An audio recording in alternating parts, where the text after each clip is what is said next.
North Texas Church of Freethought. It's November 3rd. You've all had an extra hour of sleep, right? Yeah. Well, did you know that there's no settled agreement on what religion is? You can find definitions of it such as this: belief and worship of a superhuman controlling power, especially a personal god or gods. But of course, not all religions fit this definition. Buddhism doesn't fit. Buddhism doesn't fit the system of faith and worship either, and neither do some other religions. In fact, when the Europeans first got to Asia and encountered Buddhism, that was one of the questions they discussed is Buddhism a religion? Well, all modern scholars, I'm going to go ahead and make myself comfortable here since you all can see me, all modern scholars agree that, of course, Buddhism is a religion. Well, once upon a time, in some places in the world, religion meant and could only mean human or at least animal sacrifice. So you see Moloch getting the little baby up there on the top left. And then, of course, they started substituting animals, and it's thought that that's how circumcision got started, too. You know, they were just sacrificing a bit of the baby instead of the whole baby. As we know, Christianity still has this element of sacrifice at the core of its doctrines there at the bottom left.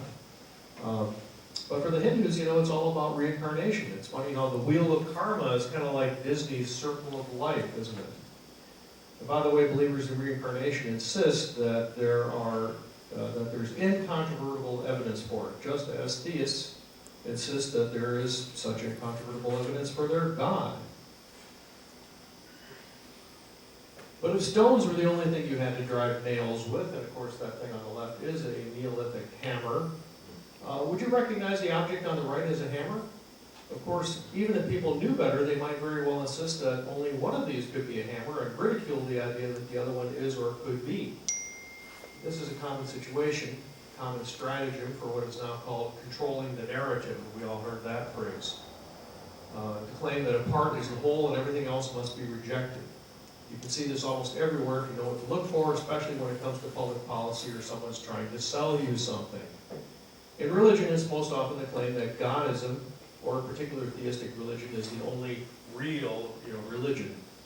One can understand how Christianity came to enshrine human sacrifice in its doctrines, because considering that the early Christians, who were in fact Jews, such worship was accepted as essential. You had to be burning up some doves and stuff, and that was the whole point about the money changers in the temple, right? Because people were coming from ways away, they had different kinds of money, and they needed to change it in order to buy the doves to sacrifice. So, it was actually serving the purpose. It was, and the Christians never taught this, or I never knew that when I was a kid, being taught this stuff. But by the time of Muhammad, this was not the case, that animal worship was so popular. So it's much less prominent. It's not gone. They do have these commemorative, let's burn up a lamb because Abraham did it once. But it's much less prominent in Islam. The point is that there is no one primary defining or indispensable element of religion. It's always been reinventing itself. Perhaps the only distinguishing feature of religion is that it deals with what may also be called religious questions, many of which would be considered philosophical questions. But it does so not so much in an academic way as in ways that at least offer the possibility of some practical application. And that practicality has to do with how to live well and happily, and in particular helping people to create and maintain a sense of purpose, equanimity, and peace of mind. There's some interesting books out now about Stoicism and the ancient skills and practice of having peace of mind and equanimity. And we'll talk more about having this later, because of the feeling of gratitude figures very powerfully in that. So because religion is no one thing, despite the fact that so many of them are rigid and dogmatic, they often reinvent themselves, and we can all think of many examples of this, including very irritating ones, such as modern Christians dismissing the atrocities and abuses of the past by insisting that the perpetrators of those things, well, they weren't real Christians, they didn't really understand Christianity. And this, even though the Christians who persecuted and murdered heretics, heathens, and witches had the same certitude of any Christian today, they just knew what God wants. Their beliefs and actions were obviously right because it says so in the Bible. And besides, God or the Holy Spirit told them directly. Perhaps the most disgusting thing is that these modern apologists almost always go on to say that their religion was what brought about the improvements in society, culture, and eventually laws and public policy that we enjoy today. Yet those who actually catalyzed the reforms were typically killed, not canonized for their courageous efforts. Think of all those others who doubtless tried, people whose names we'll never ever know, because they were killed before they got even as far as, say, Giordano Bruno, Michael Servetus, and Jan Hus, or Galileo. Probably everybody's heard of Galileo, or most people.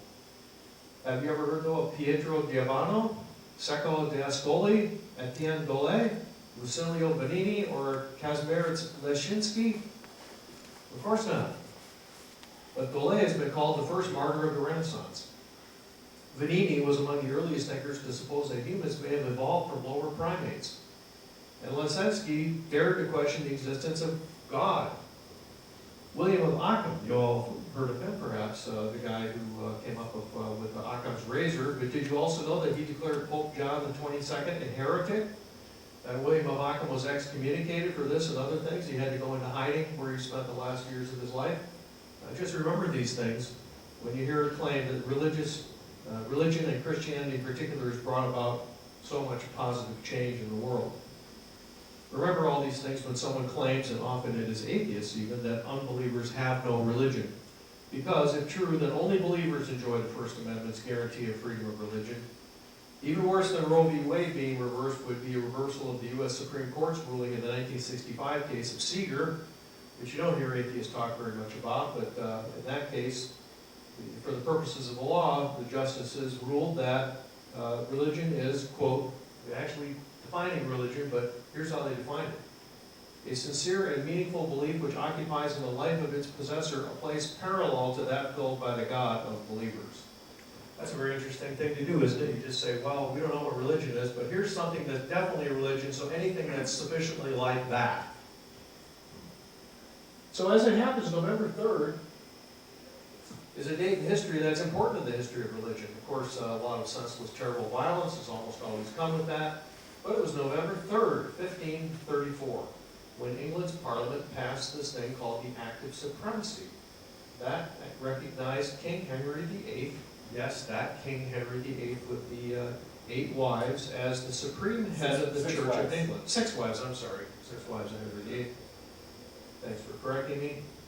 So that Henry VIII, quote, supreme head of the Church of England. And that was generally regarded, the passage of this act, as the beginning of the English Reformation. It was a political matter, though, of course, as we know, because it had to do with this divorcing and remarrying stuff that Henry wanted to do in order to get a male heir. But it was the Reformation generally, though styled as a theological dispute, but really it was all about politics. Henry had married in 1504 the wife of his deceased brother Arthur. That was Catherine of Aragon, his first wife, after a special dispensation by Pope Julius II allowing it. Then in 1517, so this is only 13 years later, Martin Luther posted his 95 Theses on the church door in Wittenberg, Germany. 4 years later, Henry VIII is actually given the title of Defender of the Faith and praised and rewarded by Pope Leo X for a book which attacked Luther. Of course, Henry VIII believed to have actually written that book in the same way that JFK wrote Profiles in Courage, or Donald Trump wrote, The Art of the Deal. But by 1527, Catherine had failed to produce a male heir that survived infancy, and Henry had determined to divorce her. Pope Clement VII famously refused, with the result that because he said, well, I can't reverse what a previous pope said had to be done. So he refused, and the result was that the Church of England broke with Rome. By the time of the 1534 Act of Supremacy, Henry had had his marriage to Catherine annulled by his own church. It's funny how if you don't like the churches there are, just start your own church, What a way to go. Nothing wrong with it. Been done before. So by the time of the 1534 Act of Supremacy, he'd already secretly married Anne Boleyn, and then formally, more publicly married her after that. A lot of people died as a consequence of all this and its aftermath, including Anne Boleyn, who was off with her head. Henry VIII's next wife, Jane Seymour, died of complications after giving birth to the future Edward VI in 1537. Of course, there's much more to it all, much food for thought, but an important part of this story, this November 3rd, took place exactly 485 years ago today. We ourselves are one of the latest examples of reinventing religion. We intend, as probably so many have also intended to be the last word on the subject. But we have good reason, I think, to suppose this finally, because the Church of Freethought has no doctrines or dogmas that can be contradicted and have to be defended in the teeth of ridiculousness. Rather, we take our cue from the scientific enterprise of continual revolution, constant innovation, and never having to close the door to the next eureka moment that could, in principle, overturn everything we thought we knew. This is made possible by replacing faith and belief with doubt and thought. In fact, our message is that faith, belief without evidence, and even in the teeth of controverting evidence, is a betrayal of the mind and of our humanity, and that it is best to believe nothing or as little as possible. The centerpiece of the religion of Freethought is the dynamic process of thought, and not a static, stale structure of belief. So believe whatever you want, but also always doubt. It is not heaven and hell in some imagined afterlife that is at stake. What is at stake is the integrity of our minds, of our very persons, in the right here and now. So here's our creed, what we aspire to. We put this up over and over again in the last few years. So obviously, if you agree or disagree, let's disagree if we can figure out how to do that. We don't demand a statement of faith on anything, but we do require what every single person ought to require of themselves is enough sanity to realize that beliefs, which is only where thinking leaves off, ought to be grounded in facts and reason. Where it says, you know, the most effort goes into our monthly service. Every one of them is different, and we've had an original too, I would say. We've had many very good ones, and then we hope today is one of those. We once wondered whether we'd run out of things to think about, to talk about at church, and I think there's no danger of that. But please let us know how we're doing and how we might do it better, and even more so, help us do it better. John Gauthier had an amazing moment of science a couple of months ago on the Heisenberg uncertainty principle. Whoever thought a subject like that could be made entertaining, but he did a good job of it, starting with how an effort to make light bulbs more efficient wound up informing us why atoms have the structure that they do.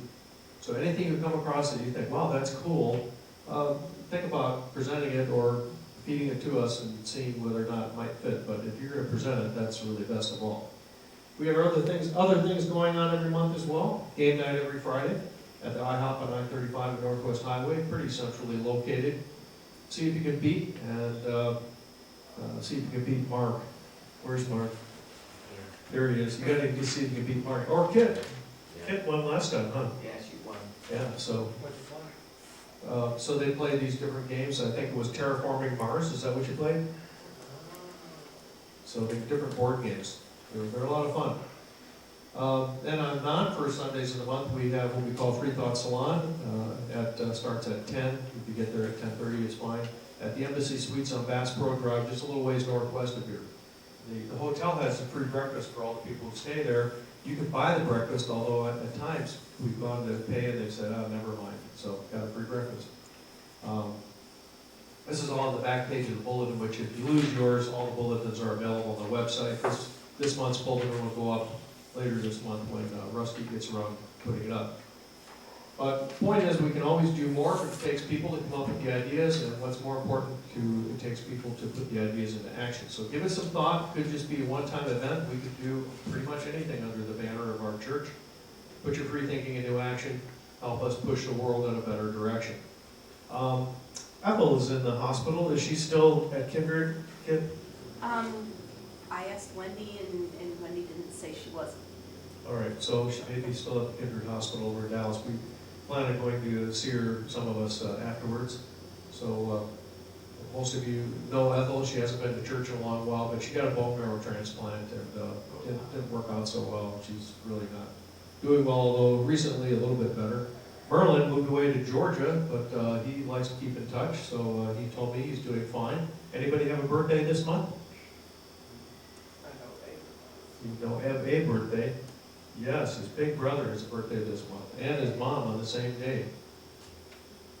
So we always need volunteers to help with things like childcare.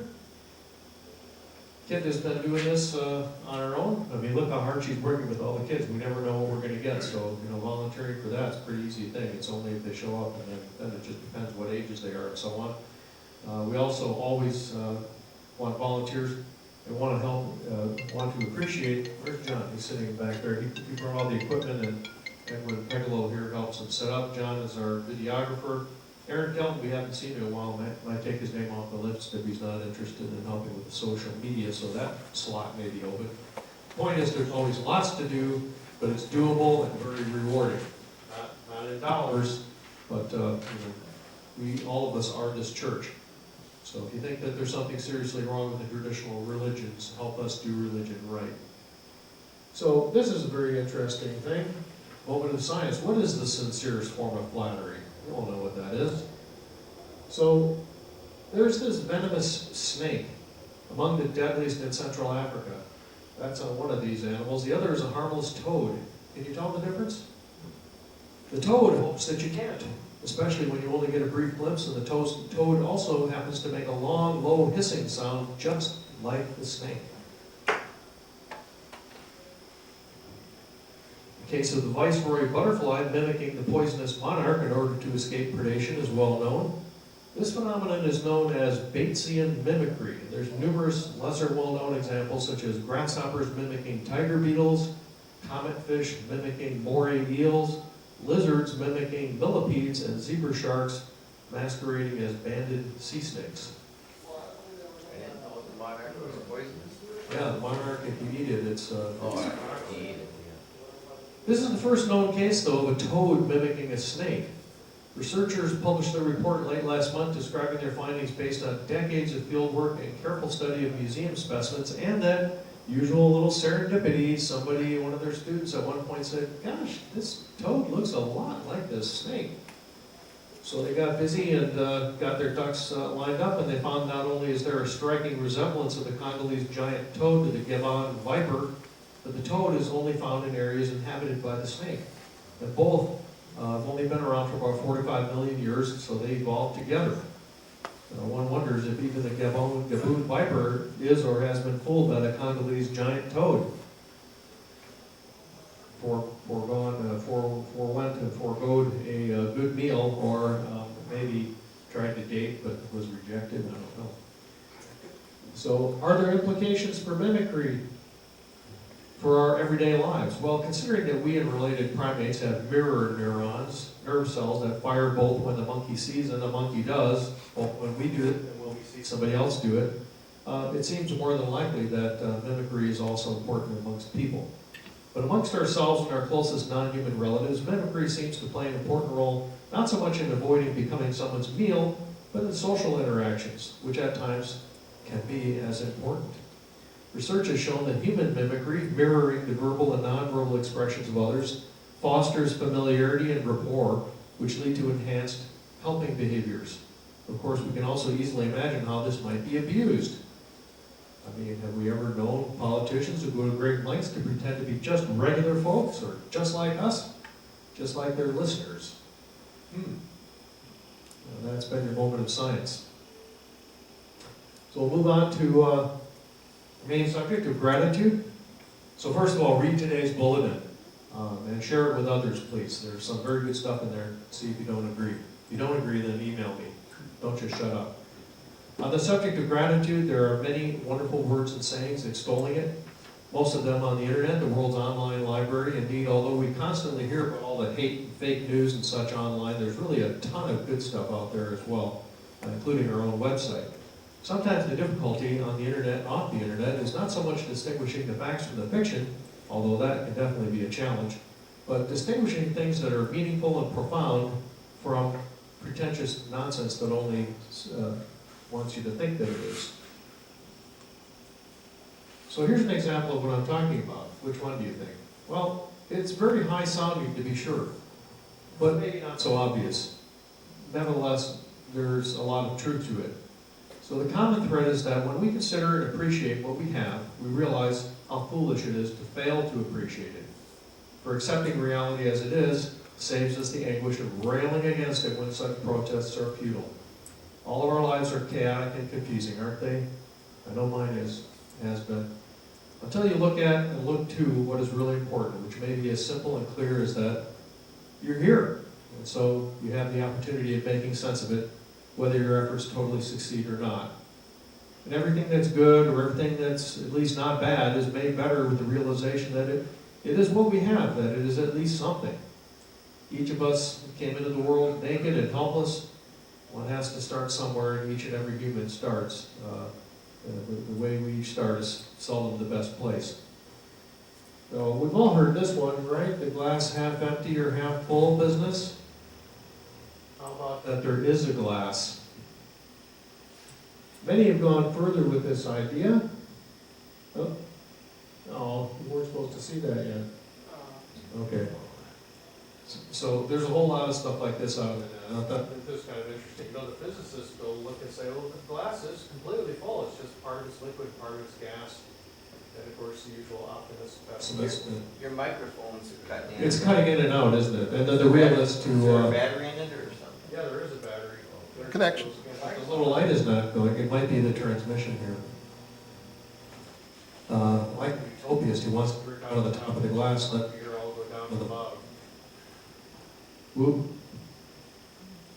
John's gonna look at it. Okay, and then you already saw this, so one's an optimist and one's a pessimist. Gee, I wonder why. So the point is, when it comes to our judgment, especially concerning what's going on or not in our lives, whether we have enough, whether we have what we want, and even whether we know what we want or know what we should want, perspective can be what matters most. And perspective, I had to hesitate for a moment, was that me, but it's not. Perspective, happily, amazingly in fact, that's the one thing that we have more control over than almost anything else in our lives. There's been a lot of interest in the possible health benefits of gratitude. It makes sense that there would be, but remember our program on statistics, right, a couple of months ago on how hard it can be to disentangle non-specific from real effects, how to overcome problems of sampling, figure out what is cause and what is effect. Sometimes they get it backwards. What to measure, how to measure it, and how to interpret the data. It's a bit harder than Galileo measuring falling bodies. Science has got a lot of the low-hanging fruit already. But there is some evidence to support the idea of health benefits of gratitude. The evidence is better for its having mental health benefits than that gratitude directly lowers blood pressure, cholesterol, or prevents strokes, heart attacks, and cancers. Of course, someone with better mental health is more likely to take steps in support of their physical health, including taking necessary medications to control blood pressure and not eating 10 pounds of bacon every day or whatever. But even if all the benefits are subjective, well, that's quite important too. You all had time to kind of look at that. The date of some of the findings is over there on the right, and they've actually given some numbers here in terms of keeping a gratitude journal. That seems like a lot of work, but you know, maybe it might be worth trying for a week, see if you can keep it up. Did y'all have time to look at that? Okay. Here's a mental health professional's effort to organize thinking about the benefits of gratitude. Sort of like Elizabeth Kubler-Ross, you know, the stages of grief, which is a lot more messy than she said, but still, it's something to think about. As time goes on, more study may produce other ways of understanding gratitude's effects in our lives, but I thought this was an interesting one, that gratitude amplifies the good in our lives. It helps us pay attention to what's good and rescues us from chronic negativity, and then connects us with each other. That has to do with gratitude that is expressed, or that we express, or that is expressed to us. And that's a whole other aspect of things, not just the feeling of gratitude, but the expression of it. So really a lot of really cool stuff there. Here's an interesting question though. Is it all good? Does gratitude have a dark side? There's not very much attention that's been paid to this. But of course, I don't expect any of you to come here and wallow in the feel-good stuff, and I certainly know everything is wonderful, kind of Joel Osteen preacher. None of you are empty-headed fools looking to have your heads filled with mush. But whether there are any dangers in gratitude is especially important, because there are no deities who will put everything right in the end, no matter what happens.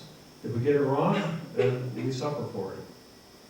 So, giving it some thought, searching up what I could, there is potential for gratitude to be weaponized when exhortations to be grateful are used to respond to legitimate complaints. Of course, it's all but certain that this was and is commonly done to oppress people. Be glad with what you have because it could be worse. set to slaves or serfs and so on. And after all, there's pie in the sky when you die. Look forward to that. People can be made to feel guilty for not feeling grateful when they are well within their rights and should be outraged. Even without injustice, it seems that being grateful for what one has could undermine your ambitions to improve your circumstances. And when there's great asymmetry in power and control, that kind of seems wrong. You know, when the billionaire gives the starving person a crust of bread left over from their party, this doesn't seem, when the asymmetry arises, especially from unjust laws and institutions, for someone to be made to feel thankful to have some small part of their distress relieved. You know, you're being tortured, your fingernails are being pulled out, and the torturer says, you know what, I'll just leave that one alone, you can keep that one. Oh, thank you so much. And it's possible to see abuses running the other way as well. If a recipient of help does a better job of making those who help them feel appreciated, will those helpers then give that recipient better treatment than others needing help? We know, for example, that teachers pay more attention to attractive children than to unattractive children.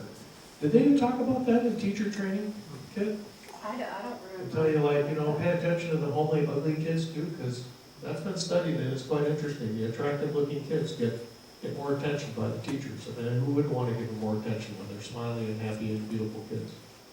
The point is that any system, and human social interaction is a large and complex system in which everyone must function to meet their needs.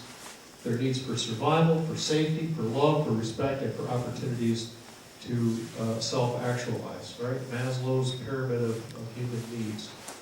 Any system, even the wonderful one that we have, can be gamed to the advantage of some and the disadvantage of others. Even efforts to try to keep things fair can be exploited by those pretending to be disadvantaged. 2, help given habitually can encourage dependence and a sense of entitlement more than a sense of gratitude. Anybody else have any ideas, and having kind of jiggled your minds a bit, what else could be dangerous about gratitude, or at least popular ways of thinking about gratitude? How about someone's health problems being said to be their own fault because they did not sufficiently cultivate an attitude of gratitude? Here you are with chest pain and having a stroke or whatever. Well, did you keep a gratitude journal? Would someone with high blood pressure be told that they had to keep a gratitude journal of things that they were thankful for before they could start medication? And isn't the desire to be thanked to get credit for something hazardous? Should we? Is it a good thing to want to be rewarded just for doing the right thing? Like, you're the only one that thanked me, or nobody thanked me. Poor me. Perhaps thinking of being thanked is better and more meaningful when it's not expected, or perhaps only after the passage of time. So when there's a large separation between you're doing the good act and then somebody coming and saying, remember when you helped me? Here's all the ways that it made a difference. And not just in my life, but in the lives of others and my kids and so on and so forth. And when you've had an opportunity to see how your help has ramified and spread out into the lives of others beyond those directly helped. So the point is, people are capable of abusing most anything, especially when everyone knows something to be true and nobody doubts or questions it.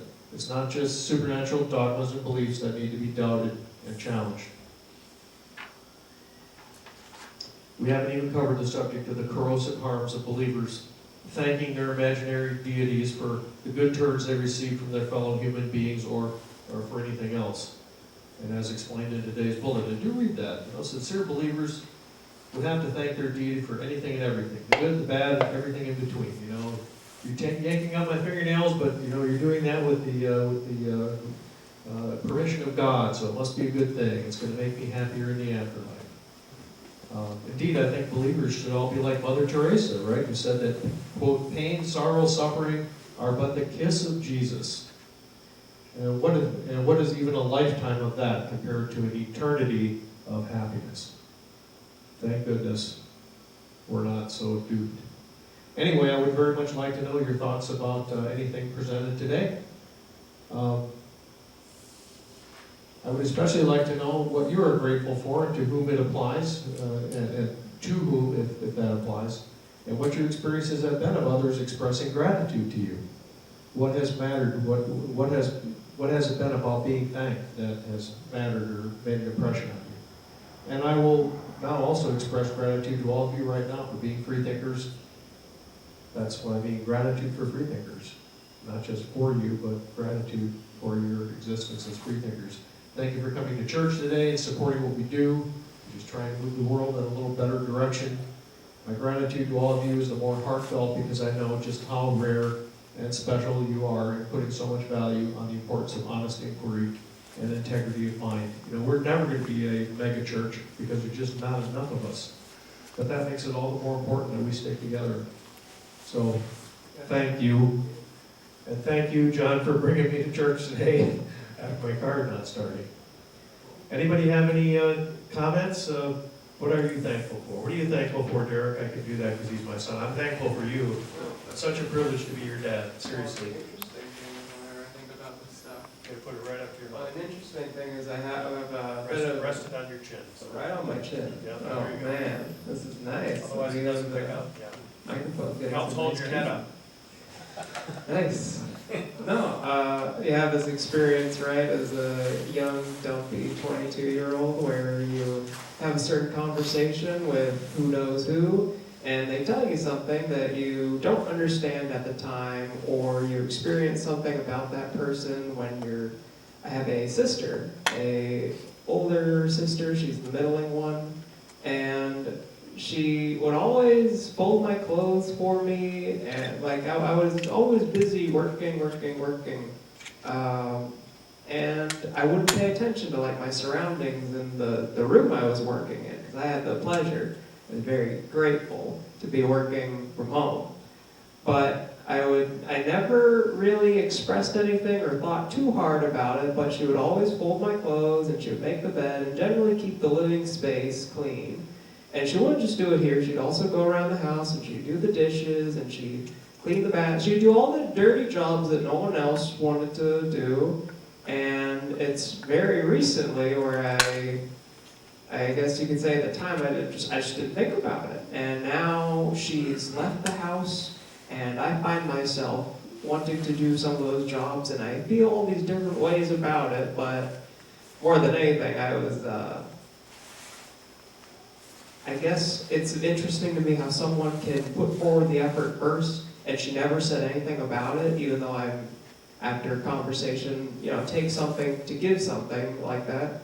And I never asked about it, she never said anything about it, but I've naturally come around to this habit of kind of wanting to do what she did for me, and I want to do it for other people. And I just didn't have the appreciation for it at the time. And that was interesting to me. That's a great example because you're thankful for the example somebody set. Yeah. In essence, not only that they did you a good turn, but they set an example of how to behave. Anybody else? I have a Chinese joke to tell you. Okay, let's hear the Chinese joke. So they said, according to the Chinese people, if you reach 40 years of age and if you still have hair on your head and you don't have a big belly, you should be thankful. It's simple. What are you thankful Sorry, for, sometimes. Catherine? I'm thankful for having had an extra hour of sleep last night. They're going to take it back in the spring. Right, you'll lose it then. I don't know, I guess I really tend to be thankful for a marriage that has lasted for like 52 years now. And the only thing I gotta keep doing this for is I don't tell her enough how much I love her. But I guess that's a guy thing sometimes. So, but I really am thankful for having a certain stability for so long. I'm really grateful as well to her. And I'll remind myself from this discussion to actually put my actions into words.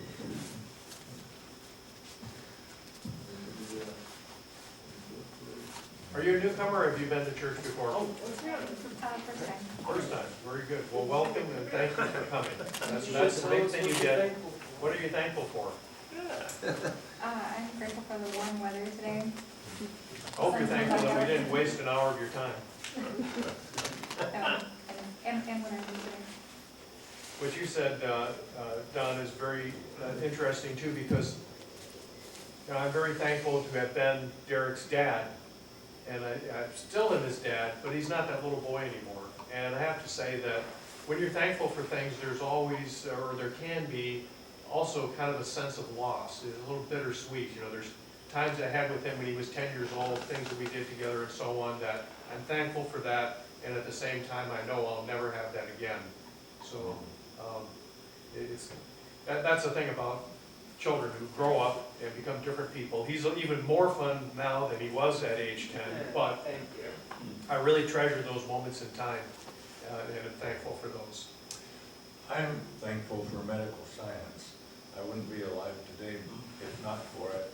And not many things bother me because I'm an optimist, but one thing that bothers me is when people give thanks to God, when truly it was medical science that saved their life.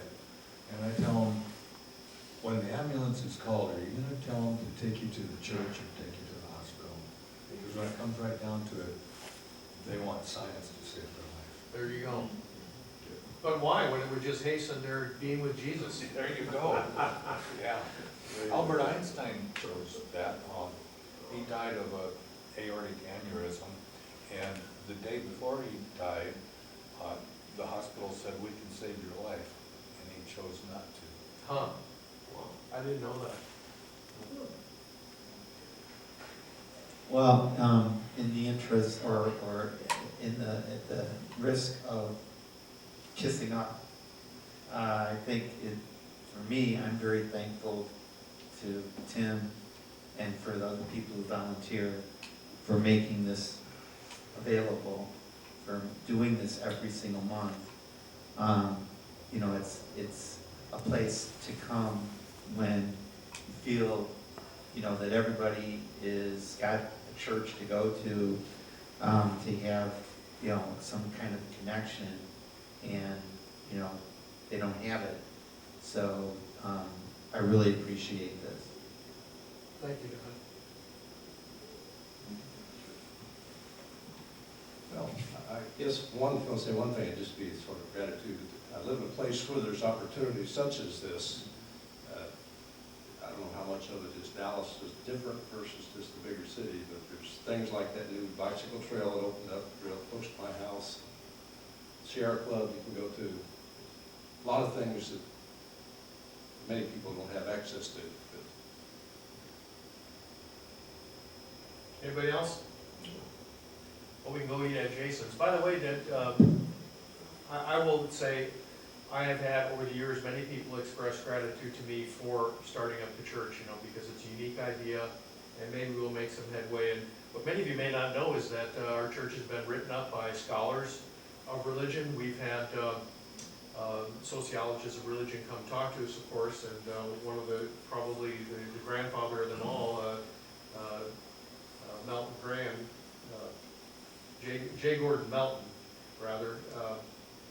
This guy showed up at church when we were meeting at the Sheridan some years back, and this is an old guy, and you know, dressed nicely, you know, showed up early, and I say, "Oh well, welcome to church. You're a newcomer." He goes, gives me his name, and my jaw dropped. He said, "The J. Gordon Melton."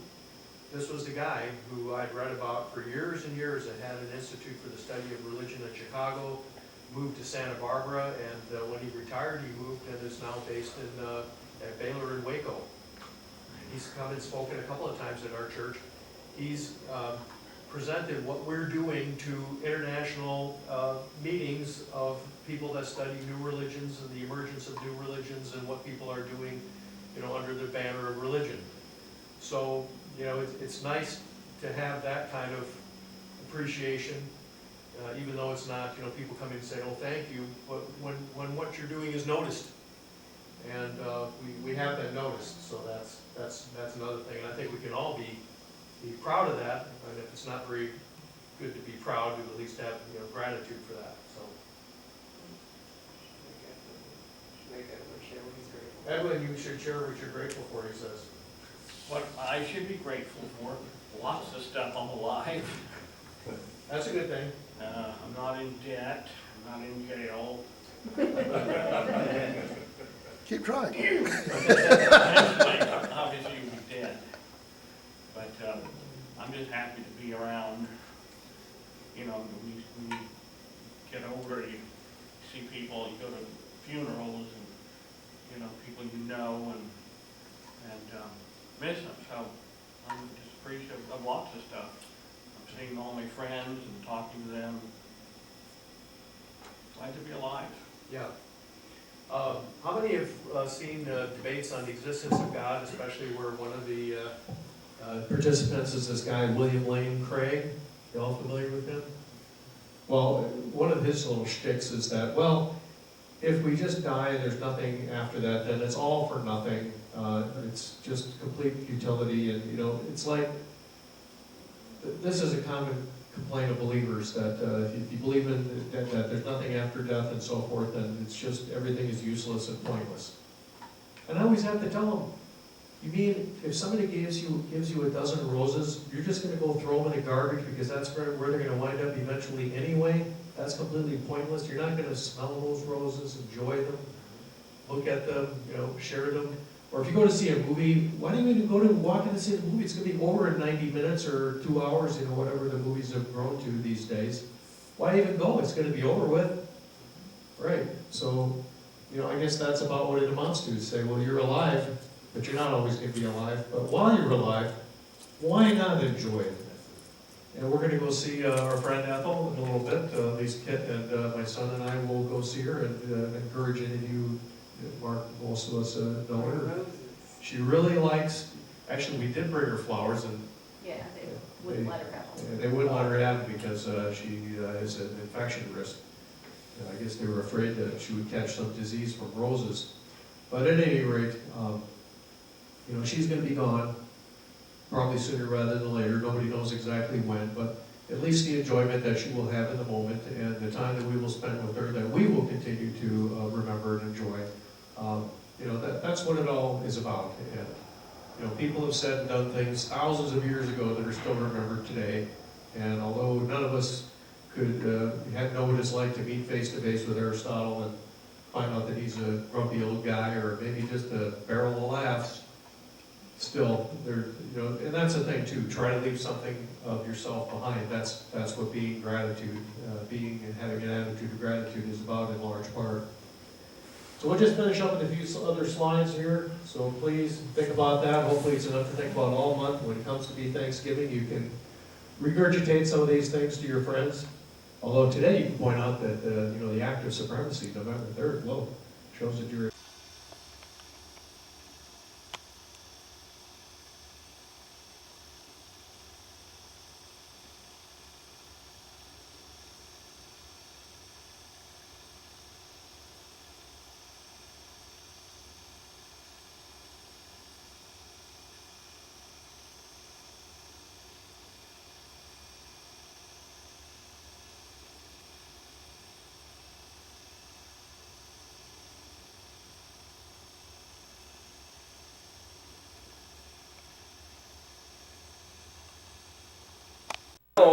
he came to national prominence in 1858 during his debates with Stephen A. Douglas. These are the same years, folks. Remember 1860 with the Wilberforce versus Huxley, 1858, only 2 years before. This all happening at the same time. And of course, the Civil War started in 1861. So Lincoln and Douglas were vying for an Illinois seat in the U.S. Senate, then occupied by Douglas, and they were trying to get their party's candidates elected to the Illinois State House because that's where the election for senator would take place. It was not direct election.